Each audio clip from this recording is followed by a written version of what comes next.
What's up, everybody? Old School NYC Gamer back once again here, and welcome to episode number 2 of Lifestyles of NYC Gamers. Now, I'm just up here in the uptown section of Manhattan, heading over to another YouTuber's place. Gonna check out his collection, do a little bit of some interviewing there, and just get some insight on on his views of gaming today, yesteryear, so on and so forth. Just kind of give an idea of profiling this one YouTuber that you definitely have to check out. And if a little hint here, he actually has been helping me do the game room. So if you know who that is, you probably know by now who it is. So with that in tow, let's go check out and let's see who we're going to be paying a visit to, and we will be right back.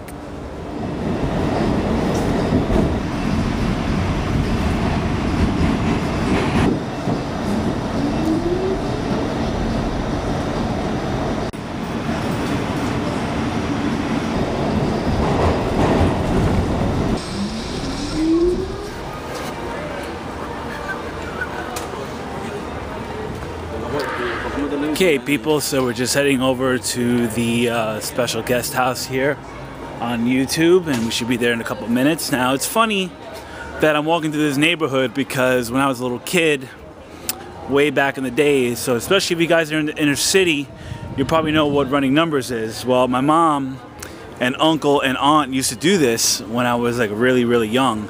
And of course, this is like over, wow, 30 years ago, when the neighborhood was way freaking different. And it's kind of funny how I get those memories just coming over here to this part of the neighborhood in Upper Manhattan. And it was fun times back then, I could say that though.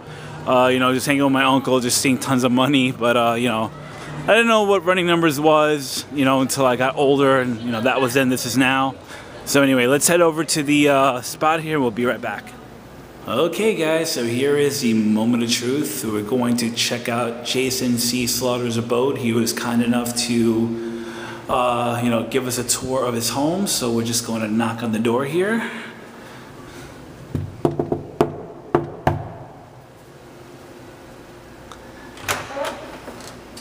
Why, hello, sir. How are you, Mr. Slaughter? I'm excellent. How are you? So yeah, I know you. Thank you for taking time out to show us your abode here. Yeah, no See problem. What's going on in the Slaughter world of gaming. Sure. So why don't you give us a quick little tour of the home here? We got the big mess here on the way in, sort of pantry. And this is where all the soldering skills come into place, people. You'll soon see that in a future video. Hee hee hee. All right, and the sort of kitchen, dining room area. Very chic, sir. Very chic. Thank you. Like the artwork on the wall right there. And who was it? Was that your wife made that, or? No, actually, I bought that for my wife. Ah, okay. And I do got to admit, this is one of the first kitchens I've seen with an air conditioner in New York City. Oh yeah.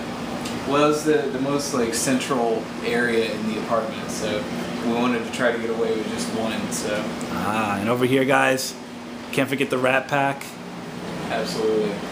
Most important thing, coffee. Can't Or live without espresso, because caffeine makes the world go around. Absolutely. And it's a really cool grandfather clock here. Clock. Yeah, been in my family for a long time. We one of my relatives passed away right about the time we moved here, so that's where this came from, and the thing that the coffee's on, the dining room table, all this sort of stuff. Yeah. So been in the family for a long time. And it still looks great, and it still works pretty good too. Yeah, absolutely. Just the key thing is you don't have a little bear coming out to burp when it's on hour every hour. But anyway. Let's see. Let's take a quick look at the office here. You can tell we've got too much stuff in here, but No. Yeah, I know, right? Computer. Got my reel-to-reel machine over here. This is actually capable of playing all 4 tracks at the same time, so you can play them all in the same direction, which is pretty cool. Wow. It's good for recording. Great sound. Sort of a couple odds and ends. You can see I like a lot of the analog synths and whatnot. And of course, we got the old Commodore 64 here that I've turned into a keyboard. So yeah, I've noticed that. That's definitely something I have honestly have not seen before. Yeah, that one's a lot of fun. And the sound chip on the Commodore 64 is incredible. Anyway, also got the synth cart for the Atari 2600. Yes, people, and I don't know how much of you can find this in the rarity guide if you can find it at all. If it'll freaking focus, but yeah, that's pretty. I mean, it's unusual. I've never seen this before, if ever. Yeah, that one's a lot of fun. And just really easy to use too. So, just use your standard. What is it called? The joystick. Why am I blanking out on these controllers now? Anyway, it's the video controllers, but I forget what game they always. Star Raiders. Yeah, thank you. God. But what's what's this device here? I'm just curious. Oh, this guy. Actually, here, I'll turn it on. Give you a quick demo. Let's see. If I touch it, I'm not gonna get electrocuted, am I? No, you'll be fine. It might stab you a little bit, but. All right. Let's see. So you can. We'll start this off. So you can hear the. So if I turn all of these off here, you can actually use it in just sort of a rhythmic way like that. And you can adjust the tempo. And then, as it gets faster, so it actually turns into notes. So, and then you can turn some extra fun stuff on. And these are just basic guitar strings that you use for this.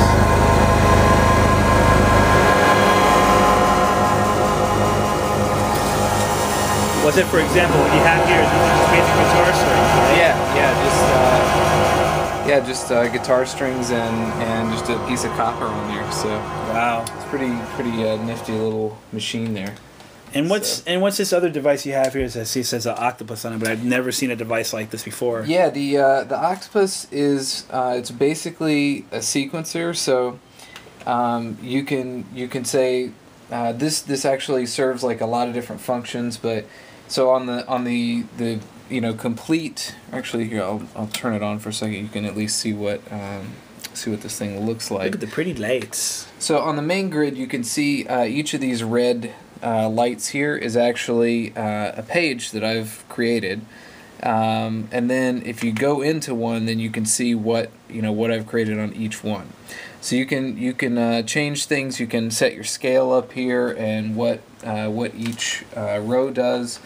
And when you play it, you can either play everything going in one direction or it doesn't do anything. There we go. Let's see. So you can either play everything in one direction like that, or let's see. I'll turn that one on. So you can see on this one, it's looks like it's kind of going crazy, and there's definitely a method to the madness here, but there's all kinds of different things you can do, and you can even set it to sort of adjust things on its own, which is pretty cool. So you can actually come up with. I think it's good for like background kind of things where you don't necessarily want the exact same thing over and over again, but it'll kind of give you the same sort of feel. But yeah, it's a very cool thing, and lots of things are sort of easy to transform on the fly too. Alrighty. So over here, see we have a big old full on piano keyboard. Yeah, this is the full keys, weighted keys. It's got a little bit of a problem. It sort of restarts itself in the middle of working. So I have to take a look at that. See the painting of your kitty cat? Yes, my wife did that. She's in the background doing her work right now. Yeah, I was gonna say she's doing camera shy, which we understand. So I guess the final room here is the game room. And if some of you guys and gals have seen his channel before, this is actually what you see in the background right there. And yes, this is actually part of the apartment, people. This is not like added on. So yeah, we got the 2 arcade machines, the Astro City, Aero City. Put a lot of work into these, so very happy with them. Got lots of boards for them, so yeah, it's a good time to be had. And also here, actually, when I was talking to him, I noticed these before. He actually has 2 consoles also added where he could play on his Astro City. Yeah, which is a lot of fun.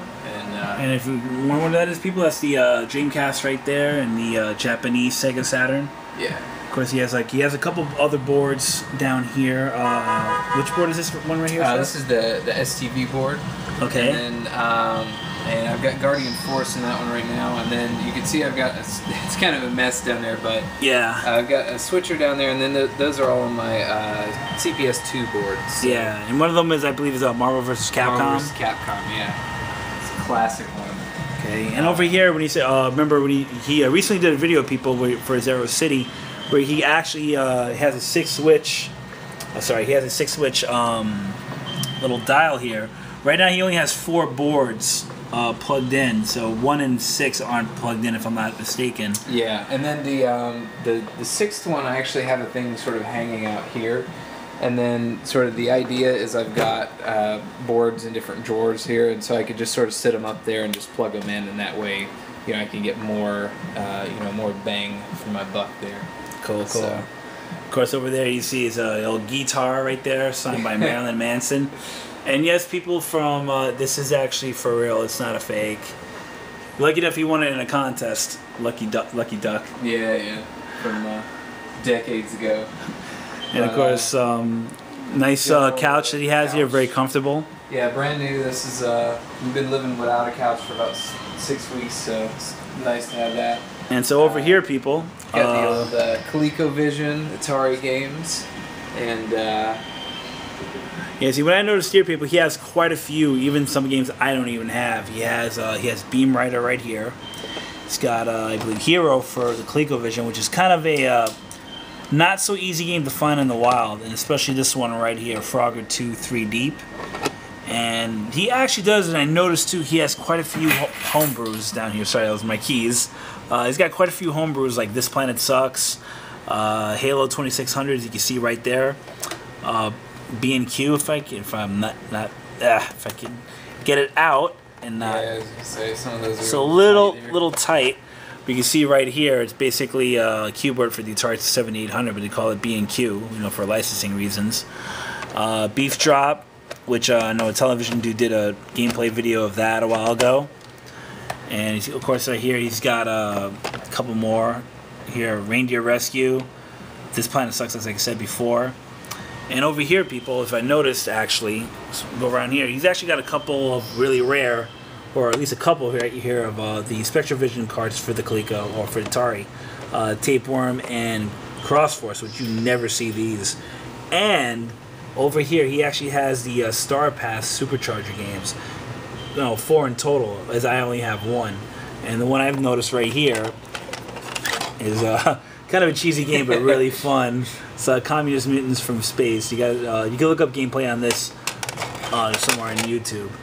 But anyway, of course, you can't forget Little Terrestrial for the Bally Astrocade. Now it's actually an ET game that's not bad. Believe it. Really? Yeah. Now, is there any gameplay of this on YouTube? I'm not sure if there is. Well, maybe someone has to. Yeah, I was gonna say maybe I should do. Maybe it's do a time video on that. to give that franchise some justice. Now, of course, over here, people see he's got a few 32X games. It's got an action replay cart.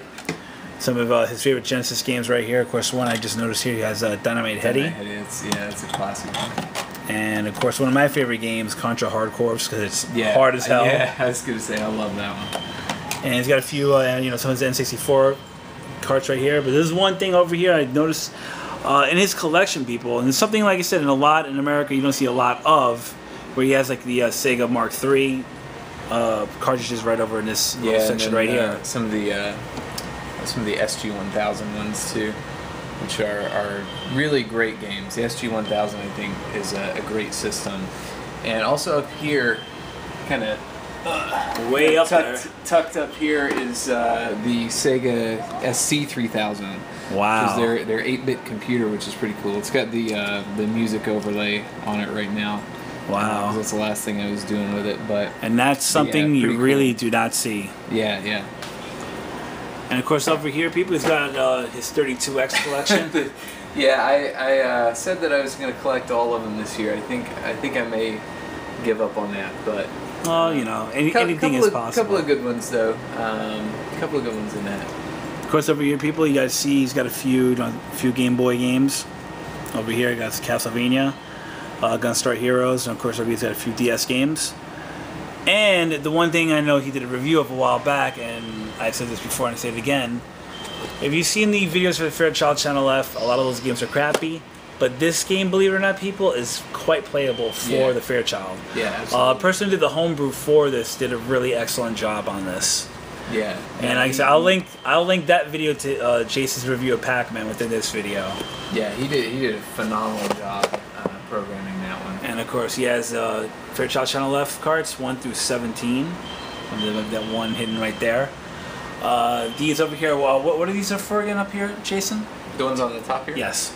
These are the SC-3000 or SG-1000 games. Okay. So nice little shooter, Starjacker. This one actually is interesting because you know, when you get, normally you have, you know, 3 or 4 lives or however many in a game, but in this one you actually have all of your ships at one time. So they sort of, you know, fly behind one another, which is kind of an interesting sort of change on it. And down here we got, I believe, let's see, got the Turbo Express. Yeah, it's a classic. Love that one. Very, very nice. Of course, then he's got an Xbox 360 controller down there somewhere with a couple of Game Boy Color and a Game Boy Advance game right there. And what's in the mystery box? The mystery box is actually my sorry, I just got a mess there.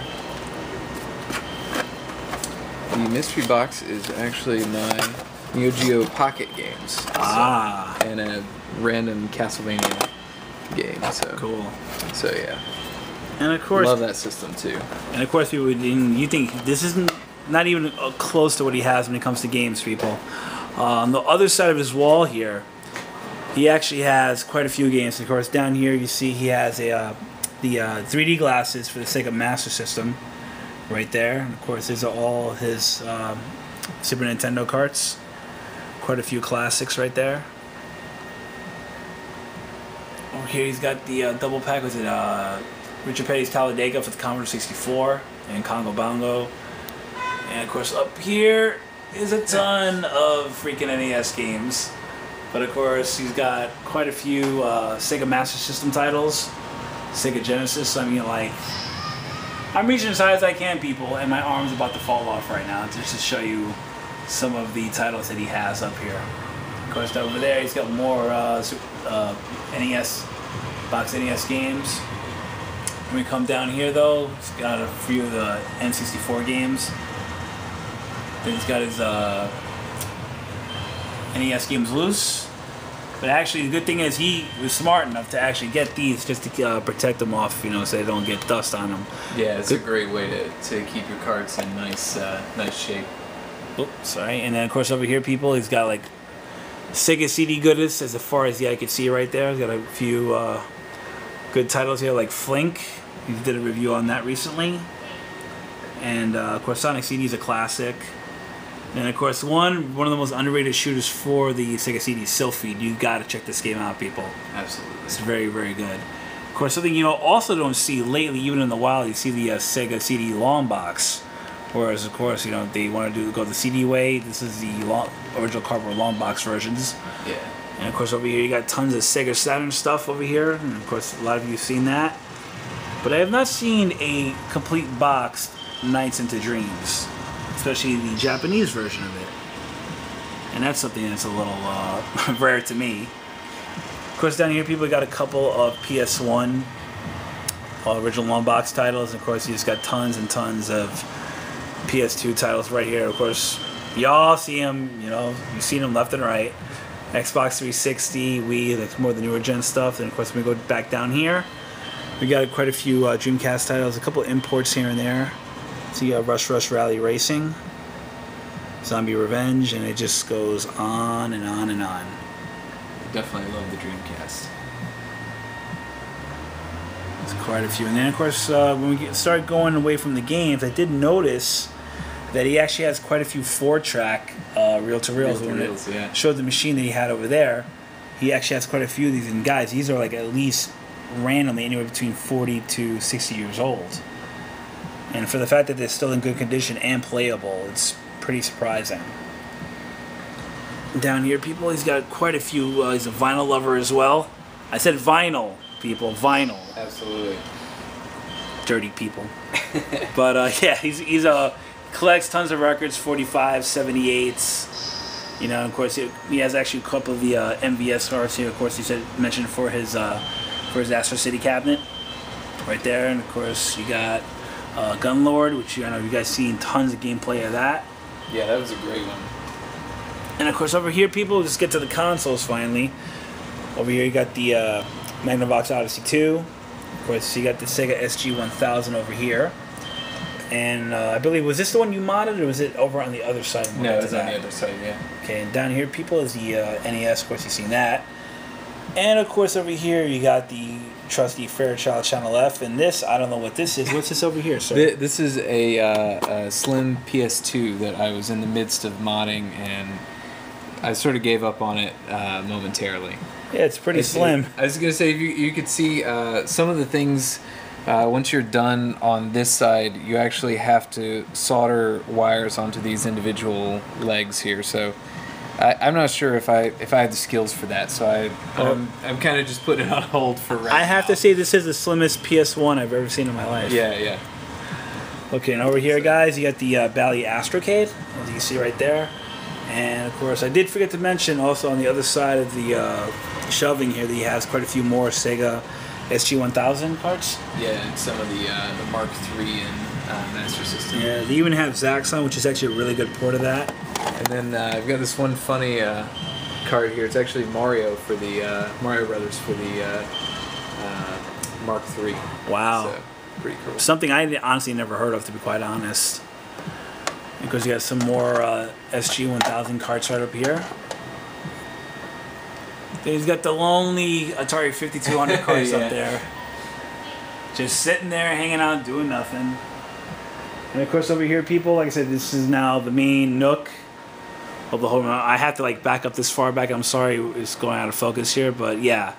Shows you quite a few things he has here. Of course, like I said, this is more of his records. His vinyl player right there. This is one of the other TVs he uses for his retro gaming. On top there, you got the TurboGrafx 16, PS1, Turbo Duo. You got the Wii there, and you got the Xbox 360. And over to the side there, you got the PS2 Slim. But I noticed these little characters here. And what's the story behind these, Jason? Actually, my wife and I have a friend named Katie who has. I'm not sure if she's doing it anymore, but she used to make cat toys and various crocheted items on Etsy. But she made these Pac-Man figures for us a couple years back for Christmas. So. Wow. And of course, going back to all the games he has here, people, is some of the TurboGrafx games that he has here. And why do you have sidearms? I just noticed you have 2 copies of sidearms. Yeah, I'm not sure how I ended up with a second copy. I think it may have come in, in some sort of, like, I got one in a lot or something, or 2 lots or something like that. You got some of the Japanese TurboGrafx Hue cards right here, which never really have ever seen this many like in somebody's personal collection. Yeah, I actually got all of those from the same person. So, and most of them I paid like $1 or $2 for. So I mean, it was just a super deal. Really nice guy. I even got some really sought after ones. Lords of Thunder, and let's see. This is the Castlevania for the PC Engine. Of course, you got some more Sega Saturn imports right over here. And as we go up, people, we got quite a few real old school games here, of course, except for the Bally Astrocade. Now you got to notice, people, and this has been talked about for a while. When they put the game out, of course, they were changing companies left and right. They put stickers over the original boxes, as you can see right there, full focus. You could tell that's not part of the original box. But yeah, I mean, they actually had some underrated games. But like I said, Wizard of War being one of the, well, they called this the Incredible Wizard, but it was really Wizard of War.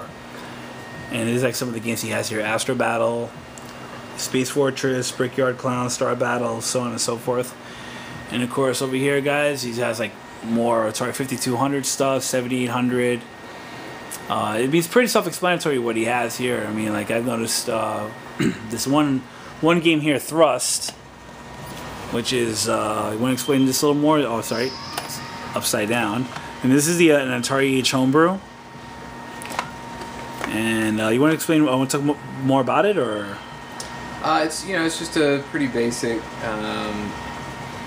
game for the Atari. That honestly, I'm pretty terrible at it. But there's really like a whole family of games with a similar control scheme where you're actually sort of gravity sort of works on you, which is pretty interesting. It's a pretty good game, I have to say. And one of the that one is classic, yeah. Yeah, guys. If you look at try to find this on eBay now, good luck trying to pay a cheap price because you won't find that. This is I played the ROM of this a while back, or one of my friends had this, and I played the card for it, and it is pretty much the arcade perfect cutscenes, everything. Yeah. And this is honestly what even for Pac-Man alone should have been like that for the ColecoVision when it came out back in the day. Yeah, absolutely. And of course, up here, people got some more Hue cards up there. Yeah, tons of Hue cards. That one, all of these actually, I got with that Turbo Express. Wow. So yeah. Of course, you got some Magnavox Odyssey 2 games up here, and we got one console. I believe that's another. Got a Master System up here. It's my North American Master System. Ah, okay. Then as we go down here, people, like I said, there's that reel-to-reel machine that we were talking about earlier, and this is the other Sega. Yeah, it's the Sega Mark III yeah. that he did a mod on it with the FM sound unit right there. So she got a GameCube with the wireless Wavebird receivers right there. And down here, you got the classic ColecoVision, and you got a Blu-ray player, if I'm correct, because even I don't have one. I got the NES top loader. And as we go down here, people, we got a Sega Saturn down there. Got the Japanese Sega Saturn, N64, Super Nintendo, Sega CD Model 2 with the Sega Genesis Model 2 and 32X. Now down here, he actually has a Japanese Sega Master System. Now the difference when he was telling me was because it's a specific game, or the cart size is different on here. But the cool thing about the Japanese Master System is it has the FM sound chip built in, and all of the American games that had FM sound in Japan actually have the FM sound support on the cartridge. It's just the American systems don't support it. So what I got was one of these guys, and really, all this does is just make it to where you can actually plug your American carts into, let's see if I can get that back on there. You plug your American carts or European carts into the back here, and so then you can play all of your Master System, SG-1000, Mark III, everything on this one. And if it supports the FM sound, then it'll come out of this. So it's pretty good solution for that. okay. And of course, over here, people, like I said, continue on. We got the Dreamcast, got an Atari 7800, and you have all the way down here, you have the Atari 5200 4-port model. And yeah, I mean, people, even I'm like a little envious of this freaking game room, because I wouldn't know what to do if I was in half of this game room. I mean, Jesus Christ, it's like this much stuff in one sitting. But speaking of that, I'm going to interview Jason for a couple of minutes, people, just so get more, out of him.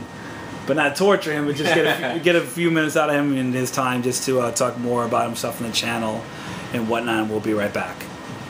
Hey everybody, we're back. So we're still here with Jason. So Jason, when did you start being on YouTube? Like how did it come about? What made you want to do your own channel? Well, I guess I started about a year ago, and honestly, I just after probably 2 or 3 years of watching other people, watching your channel, I like Happy Console Gamer and Classic Gamer for a while. They're not as big a fan of their newer stuff, but yeah, just sort of watching some people and wanting to be part of the community and that sort of thing, and just sort of share what information I might find with other people. I think one of the big things too is after I bought my Astro City, I mean it was a mess when I got it, and finding information on how to fix certain things and do this and that was just a real pain. So I was like, maybe if I just throw some videos up as I'm doing stuff, that might make it easier for somebody else who's sort of getting into things and trying to figure these things out, do mods and that kind of stuff. Okay. So like I said, for a lot of people, like I said, we've just been checking your channel out recently, but don't know a lot about your channel or you yourself. How would you describe your history within, how you got into gaming, how it got started with you, like in a quick summary, but not too long. I just, like everyone else, I played games as a kid. I played the Atari. A couple of my cousins had Ataris, loved it. I played the N.Y.C growing up, and I was really big into the Genesis. And honestly, I wanted the Saturn, but my parents didn't have the money, and obviously I was 13 or whatever, I didn't have the money. So I got out of it for a long time, and just I guess 2003, 4 or so, I started getting back into it, and I mainly like the old stuff. Got a Saturn for $30. It's better than the $400 that it cost back in the day. So I got mine for $7. Thank you, Goodwill. You beat me there. But yeah, so I like the old school games. I like the challenge. I'm pretty busy, so I don't have 8 hours at a time to. Yeah, I mean, do you feel the difference, a huge difference from the games of today that have so much more content? And even though I can't say as challenging, but do you still find that same satisfaction for the newer gen games compared to retro? I don't, but that's not necessarily I'm not trashing new gen games, because I think that there are a lot of really incredible ones out there, but I don't find it as enjoyable as the old school ones. A lot of it, I think, the combination of the amount of time it takes to play one and the controls, honestly, just for the old school games, just the purity of the controls, I think is one of the things that I love about it. The challenge of the game is the game, and it's the controls are self-explanatory. There's not a whole lot of extra learning for that. It's just the game itself. I kind of like some of the overwhelming challenges some of those old school games. All right, so out of all these games that we saw today, in your opinion, what is the most rarest game that you have? Rarest game that you have? I have a prototype for Cosmic Raiders for the Astro game. So that's probably the most rare. It's not really all that valuable, but because there aren't a whole lot of people looking for those kind of things. But yeah, that's probably the rarest thing I've got. And what's the one game out of everything here that you consider? And of course, like I said, once again, it's kind of hard to pick a favorite. But if you had that one game that you could play for the rest of your life and not get sick of it, what game would that be? I'd have to say Armed Police Batrider. It's an arcade. It's an incredible shooter, but it's I love shoot 'em ups, but it has more depth than just about any shooter that I've probably ever played. It would take a lifetime just to figure out or really explore all the different possibilities for that game. So like I said, now that retro gaming has been a quote-unquote trend for over the last 5 to 6 years now, do you still see it possibly growing even more, or maybe kind of going back down to a slight decline. I think honestly, I think it is probably going to go back down at some point. I mean, these things kind of come in cycles anyway, but I think it might get bigger before it does that. But I think it'll probably go back down. I'm kind of in a way, it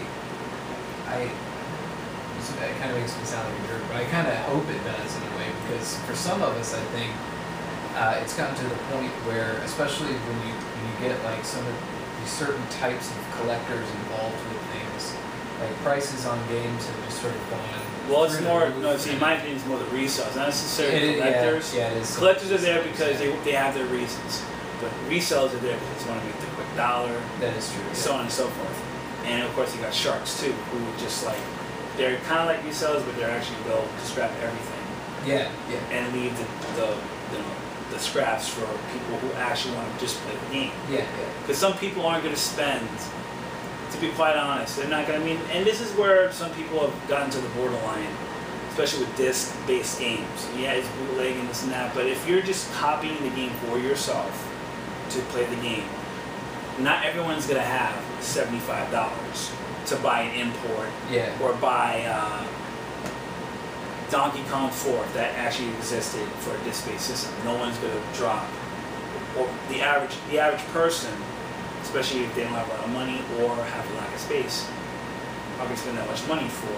Well, and a lot of I know a lot of people get like bent out of shape about burning games for older consoles, which has always been hilarious to me, because the people who made the games are not getting money when you buy a legit copy of like a Saturn game or something. So it's not, in my mind, like burning something like that or a Dreamcast game or whatever is fine. Like I don't have any serious issues with it, but I like to have some of the real games myself, but especially for disc-based ones, I could certainly see the appeal, and I don't really. Because even I've spoke to a few YouTubers about this, about what we're talking about right now. Even flashcards. Yeah, it's right. Well, you have the ROM. It's a copy. Well, technically, when you flashcards is different. When you're playing it on the actual hardware, you're playing the actual game. Yeah. You're not playing a bootleg. Right. Unless if it's a homebrew, it's still that's kind of another situation, borderline. But sure.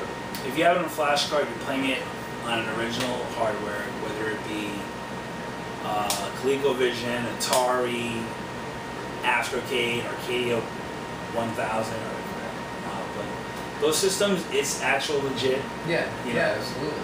It's not, a bootleg. You're playing it on the original hardware. Now, getting to that though, what are your views on emulation? Do you see that even being a bigger thing, say in the next 10 to 15 years? Yeah, I would definitely say so. It's not something that I do a whole lot, but I definitely think, especially as some of the consoles and the games become a lot more scarce, and honestly, especially now, a lot of the kids that are coming up now,